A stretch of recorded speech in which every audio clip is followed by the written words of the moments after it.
हरे कृष्णा, राधे राधे। आज इस वीडियो में आपको विजया एकादशी की पौराणिक व्रत कथा बताती हूँ। बहुत ही सुंदर और भावपूर्ण प्रसंग है, प्रेम से मन से सुनिएगा। शास्त्रों में ऐसा वर्णन है कि जो व्यक्ति एकादशी का व्रत करते हैं उनके सभी पाप नष्ट हो जाते हैं और उन्हें मोक्ष की प्राप्ति होती है। पद्म पुराण के अनुसार भगवान शिव ने नारद जी को उपदेश दिया था और कहा था कि ये एकादशी महान पुण्य फल प्रदान करने वाली है। जो व्यक्ति विजया एकादशी का व्रत करता है उसके सभी पितृदोष खत्म हो जाते हैं, उसे कुयोनियों से मुक्ति मिलती है। इससे व्यक्ति को हर कार्य में सफलता भी मिलती है। इसलिए प्रेम और भाव के साथ विजया एकादशी व्रत कथा का श्रवण करें। विजया एकादशी व्रत कथा।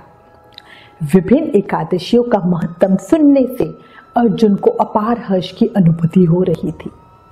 जया एकादशी की कथा का श्रवण करने के बाद अर्जुन ने कहा, हे पुंडरीकाक्ष, फागुन माह के कृष्ण पक्ष की एकादशी का क्या नाम है तथा उसके व्रत का क्या विधान है? कृपया करके मुझे इसके संबंध में विस्तार पूर्वक बताएं। भगवान श्री कृष्ण ने मुस्कुराते हुए कहा, हे अर्जुन, फागुन माह के कृष्ण पक्ष की एकादशी का नाम विजया है।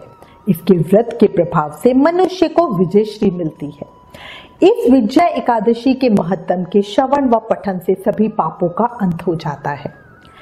एक बार देव ऋषि नारद ने जगत पिता ब्रह्मा जी से कहा, हे ब्रह्मा जी, आप मुझे फागुन माह के कृष्ण पक्ष की विजया एकादशी का व्रत तथा उसकी विधि बताने की कृपा करें। नारद जी की बात सुनकर ब्रह्मा जी ने कहा, हे पुत्र, विजया एकादशी का उपवास पूर्व के पाप तथा वर्तमान के पापों को नष्ट करने वाला बहुत ही महान फलकारी व्रत है। इस एकादशी का विधान मैंने आज तक किसी से नहीं कहा, परंतु तुम्हें बताता हूँ। यह उपवास करने वाले सभी मनुष्य को विजय प्रदान करती है। अब श्रद्धापूर्वक कथा का श्रवण करो। श्री राम को जब 14 वर्ष का वनवास मिला तब वह भ्राता लक्ष्मण तथा माता सीता सहित पंचवटी में निवास करने लगे। उस समय महापापी रावण ने माता सीता का हरण कर लिया। इस दुखद घटना से श्री राम जी तथा लक्ष्मण जी अत्यंत दुखी हुए और सीता माता की खोज में वन वन भटकने लगे। जंगल जंगल घूमते हुए वे मरणसन जटायु के पास जा पहुंचे। जटायु ने उन्हें माता सीता के हरण का पूरा वृत्तांत सुनाया और भगवान श्री राम की गोद में प्राण त्याग कर स्वर्ग की तरफ प्रस्थान किया। कुछ आगे चलकर श्री राम व लक्ष्मण जी की सुग्रीव जी के साथ मित्रता हो गई और वहां उन्होंने बाली का वध किया। श्री राम भक्त हनुमान जी ने लंका जाकर माता सीता का पता लगाया और माता से श्री राम जी तथा महाराज सुग्रीव की मित्रता का वर्णन भी सुनाया। वहां से लौटकर हनुमान जी श्री रामचंद्र जी के पास आए और अशोक वाटिका का सारा वृतांत कह सुनाया।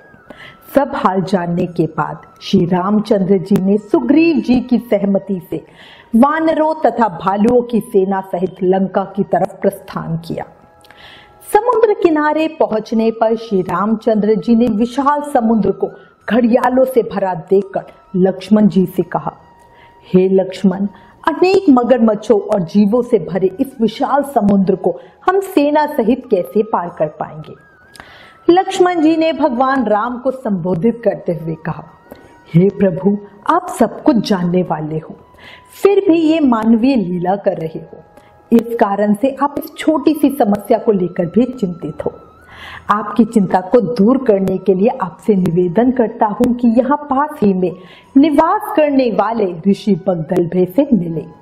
ऋषि बगदलभे ने अनेक ब्रह्मा अपनी आंखों से देखे हैं, वे ही आपके विजय के उपाय बता सकते हैं। अपने छोटे भाई लक्ष्मण जी के वचनों को सुनकर ऐसे चिरंजीवी मुनि के दर्शनार्थ की इच्छा से राम लक्ष्मण सेना सहित उस ओर चल पड़े। श्री राम जी बगदलभे ऋषि के आश्रम में गए और उन्हें प्रणाम करके एक और बैठ गए। अपने आश्रम में श्री राम को आया देखकर महर्षि बगदलभे ने पूछा, हे श्री राम, आपने किस प्रयोजन से मेरी कुटिया को पवित्र किया है? कृपया कर अपना प्रयोजन कहे प्रभु। मुनि के मधुर वचनों को सुनकर श्री राम जी ने कहा, हे ऋषिवर, मैं सेना सहित यहाँ आया हूँ और राक्षस राज रावण को जीतने की इच्छा से लंका जा रहा हूँ। कृपया कर आप समुद्र को पार करने का कोई उपाय बताएं। आपके पास आने का मेरा यही प्रयोजन है। महर्षि बगदलभय ने कहा, हे राम, मैं आपको एक अति उत्तम व्रत बतलाता हूँ, जिसके करने से आपको विजयश्री अवश्य ही प्राप्त होगी। यह कैसा व्रत है मुनिश्रेष्ठ, जिसे करने से समस्त क्षेत्रों में विजय की प्राप्ति होती है? जिज्ञासु होकर श्री राम ने पूछा। इस पर महर्षि बगदलभय ने कहा, हे श्री राम, फागुन माह के कृष्ण पक्ष की विजया एकादशी का उपवास करने से आप अवश्य ही समुद्र को पार कर लेंगे और युद्ध में भी आपकी विजय होगी। हे मर्यादा पुरुषोत्तम, इस उपवास के लिए दशमी के दिन स्वर्ण, चांदी, तांबे या मिट्टी का एक कलश बनाएं। उस कलश को जल से भरकर तथा उस पर 5 पल्लव रखकर उसे वेदिका पर स्थापित करें। उस कलश के नीचे सतनाजा अर्थात मिले हुए 7 अनाज और ऊपर जौ रखें। उस पर विष्णु जी की स्वर्ण की प्रतिमा स्थापित करें। एकादशी के दिन स्नान आदि से निवृत्त होकर धूप, दीप, नैवेद्य, नारियल आदि से भगवान श्री हरि का पूजन करें। वह सारा दिन भक्ति पूर्वक कलश के सामने व्यतीत करें और रात को भी उसी तरह बैठे रहकर जागरण करें। द्वादशी के दिन नदी या तालाब के किनारे स्नान आदि से निवृत्त होकर उस कलश को ब्राह्मण को दे दें। हे दशरथ नंदन, यदि आप इस व्रत को सेनापतियों के साथ करेंगे तो अवश्य ही विजयश्री आपका वरण करेगी। मुनि के वचन सुनकर तब श्री रामचंद्र जी ने विधि पूर्वक विजया एकादशी का व्रत किया। इस व्रत के प्रभाव से उन्हें तुरंत ही समुद्र पार करने का समाधान मिला। उन्हें याद आया कि उनकी सेना में नल और नील नाम के 2 वानर थे और वे दोनों एक ऋषि द्वारा श्रापित थे। उन्हें श्राप मिला था कि जो कुछ भी वे पानी में फेंकेंगे वो डूबेगा नहीं बल्कि तैरता रहेगा। वे सभी बड़ी चट्टानें और बहुत सारे पत्थर लाए और नल और नील की मदद से उन्होंने एक विशाल पुल का निर्माण किया और इस तरह उन सभी ने महासागर को पार किया।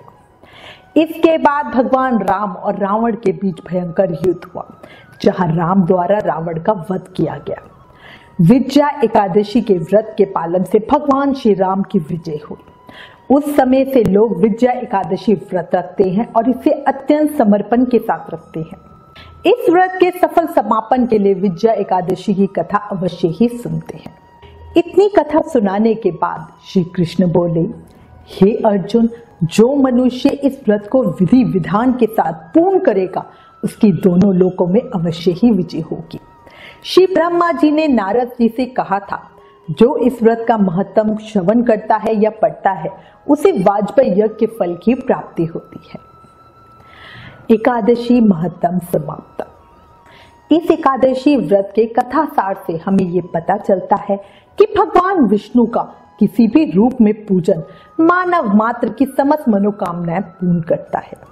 श्री राम हालांकि स्वयं विष्णु जी के अवतार थे, परंतु अपनी लीलाओं के चलते प्राणियों को सद्मार्ग दिखाने के लिए उन्होंने विष्णु भगवान के निमित्त इस व्रत को किया।